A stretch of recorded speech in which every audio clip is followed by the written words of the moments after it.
All right, so Never Let Go. This movie came out in, when? Like August, I think? Yeah. And we just watched it.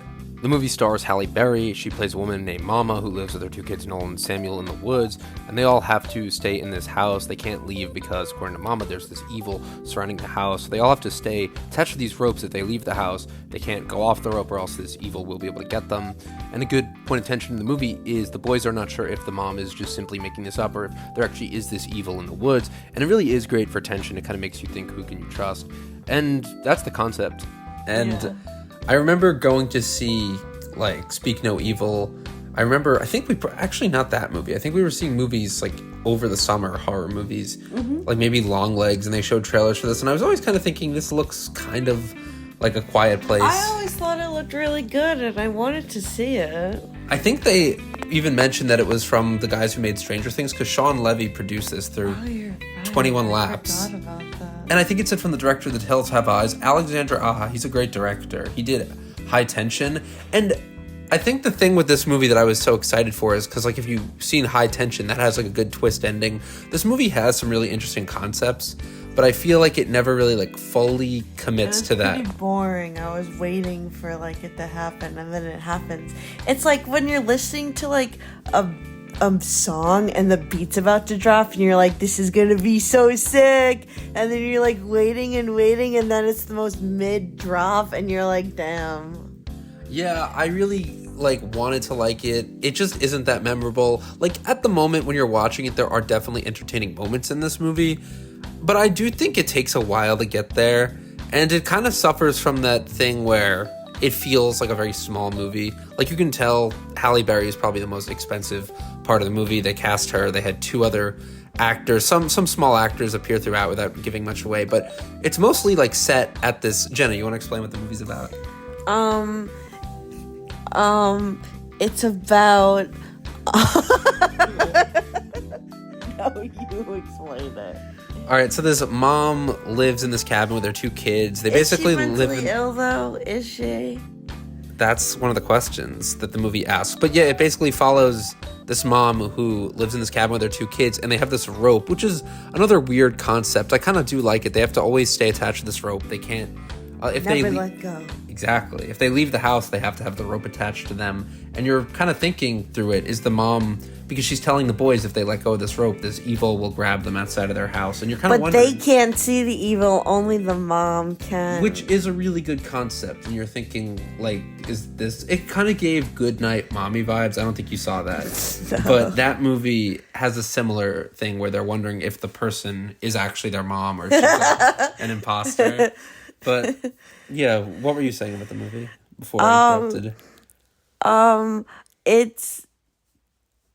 I still think she might be a bit mentally ill because she said that they were the only people in the world.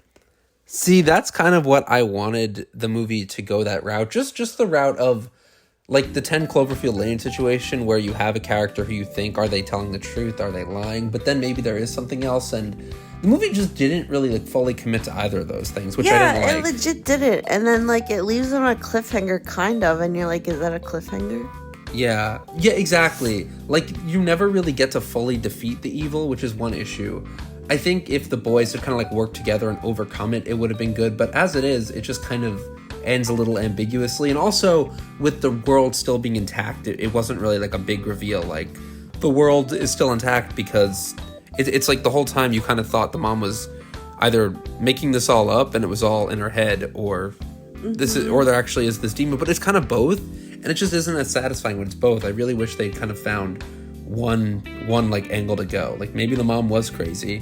Maybe even if she was always being influenced by the evil, it just wasn't that satisfying of a reveal. Yeah. I agree. Yeah. Did you have any... Well, you really didn't like the movie, right? No, but, like, when I watch You were immersed, though. Yes, whenever anything is on a screen, I watch, and I'm immersed, no matter if I like it or not. But you still thought it was bad. Well, it was very boring and slow. What was, like, the best part of it to you? Or the most, like, interesting part? Probably when the boys started, like, thinking, oh, like, this isn't, like, real. And when the mom died, it just it got interesting then, and then it went slow, and then it went fast for a second. You think it's picking up, and then it went slow. So yeah. Yeah, it had kind of a pacing issue. I did like that little bit. Pacing issue. Yeah, I like the bit in the middle where there is tension, where you aren't sure if you can trust the mom. I like when they're running out of food. I feel like those are good obstacles that kind of... I like when it feels grounded, like when it's really, like, survival almost. It just was slow at the end, though. Yeah, you have this good bit in the middle where okay, the mom is dead. Now what are you gonna fucking do? But there was potential there, like when the people kind of show up, like the hiker guy and then the daughter. That was interesting, but that was only twice they kind of played with it. There could have been so much Admit tension. it. If that boy didn't kill the hiker, they could have been they could have both have left the woods sane. They might have. I'm honestly, I really wish there were so many other things they did. Like, him killing the hiker felt so easy. It was too predictable. Yeah. And he just shoots him, and then the daughter comes, and even when the girl daughter comes, wasn't so real. fake. It was the demon, because the It was demon so saw obvious. the photo.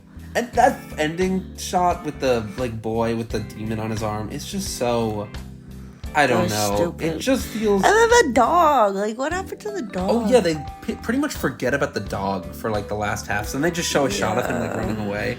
It has, good drama, but then it just kind of, tries to deal with other stuff or explain, what's going on now that the boys are alive. And it just gets slow. When there's actual grounded survival stuff, it's really good. When the boys are trying to fend for themselves or when they're not sure if it's real or not, it's so good. But then it just kind of slows you down with this other stuff. And I just, wish it was more fun just because it was really boring at parts. It takes till, an hour in for it to really feel, interesting. Where they're trying to survive and you're like, is this real? Is this not? Yeah. And, yeah, like you said with the dog, I wish they, didn't forget about that dog. Yeah, I forgot about the dog, to be honest. Why did the mom kill herself? To protect them from the evil. But it obviously didn't protect them from the evil. Yeah, because they shot the guy with the arrow, right? No, but yeah, it just could have been good. It really, to me, felt like an old-fashioned, Hollywood ghost movie. In that, you don't get a movie that's, very simple, very, quick plot pieces. It could have been, pretty well done. It could have been, The Sixth Sense, almost, where maybe there's a twist, maybe the mom is right, and, the world is still there, but maybe...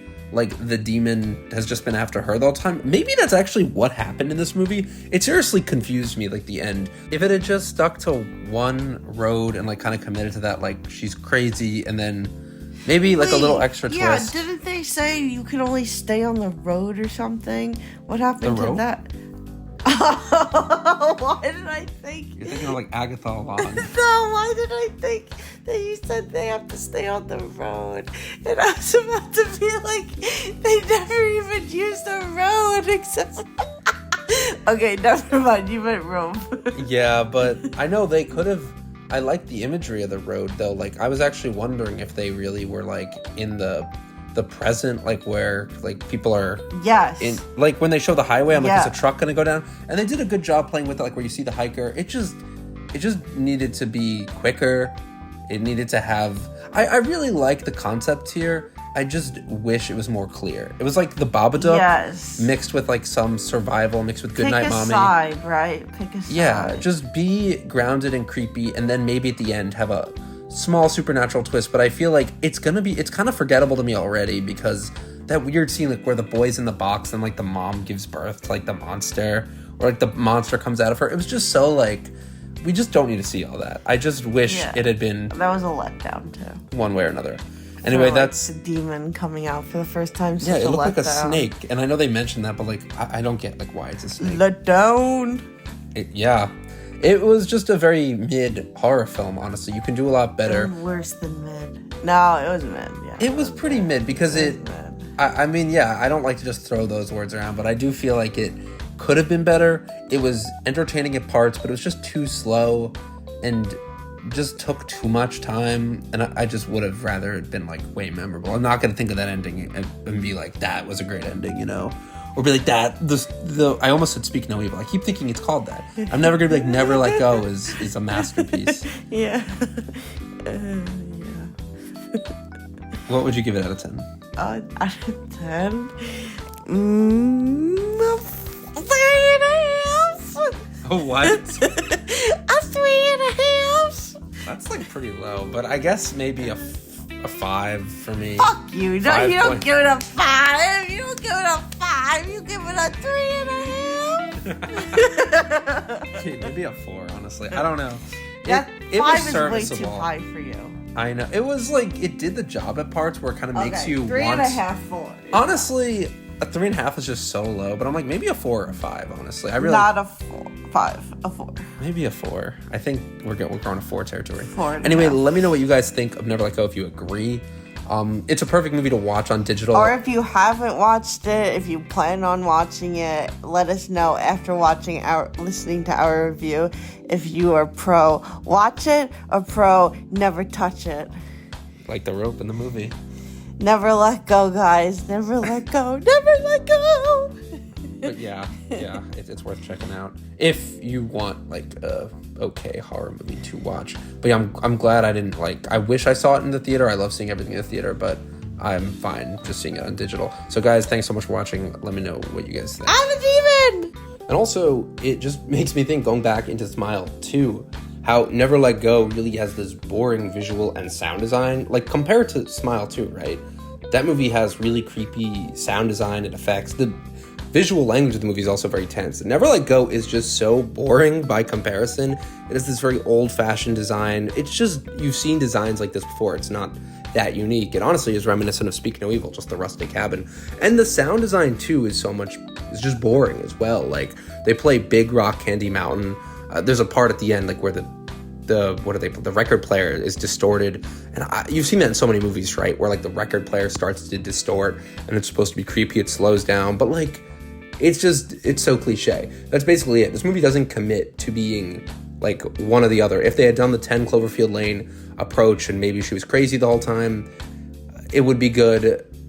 But then like, the monster part they have there, and they did that in 10 Cloverfield Lane, but, like, it just is so imbalanced here. It's not like the twist where you see, like, there's the monster on the boy's arm at the end. It's not like you're like it was really there the whole time. It just doesn't commit. I think you needed to go one way or the other with this. It has some interesting ideas, but it just is not, it doesn't hit the landing because it just is so, it just doesn't go one or the other way. It needed to be either she's crazy or there's actually something there. And I really wish it had just gone with one or the other. So I'm not sure what you guys think. Let me know if you enjoyed Never Let Go. Thank you all so much for watching.